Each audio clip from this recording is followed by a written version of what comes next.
Troopers, officers, deputies, if they go to pull you over, you probably should do it. But what about those elected officials called constables? That question has one in hot water with the city's police force. Thanks for joining us tonight. I'm Rolly Hoyt. And I'm Faith Woodard. A woman claims Jefferson County Constable William Hamilton chased her all the way to another county trying to pull her over. The confrontation, when she did, has been captured on video. THV 11's Catherine Rowley spent the day sorting through this law enforcement mess.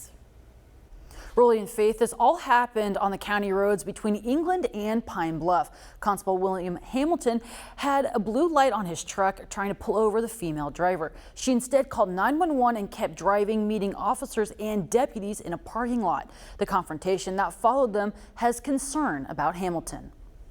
In this dash camera footage obtained by THV 11, after the driver of the black vehicle pulled into the Dollar General parking lot, the constable can be seen driving over the curb. Hey!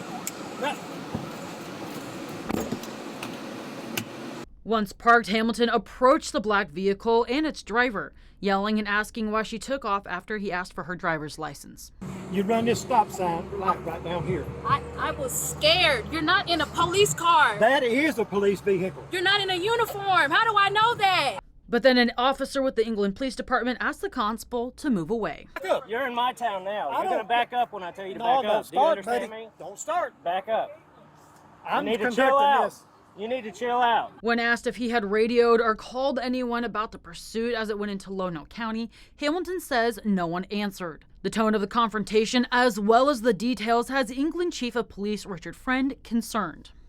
I don't think that it was professional in any means, and I think that any normal person would be very upset and scared, and a reasonable person would not believe that he's a police officer.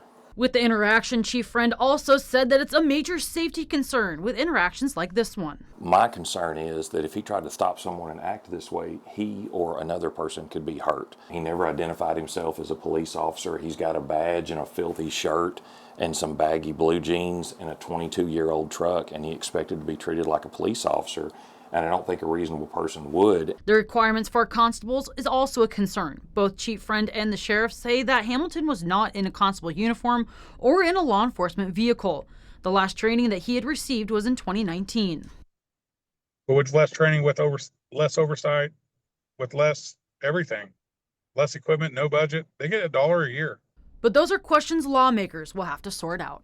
Maybe our legislature needs to fix that because they're elected, so they don't go through standards unless they willfully do it. Hamilton declined to comment when I reached out to him earlier tonight, but if you do have doubts about a traffic stop, please say that you should call 911, put your hazard lights on, and go to the nearest, most populated area. In studio, Catherine Rowley, THV 11 News.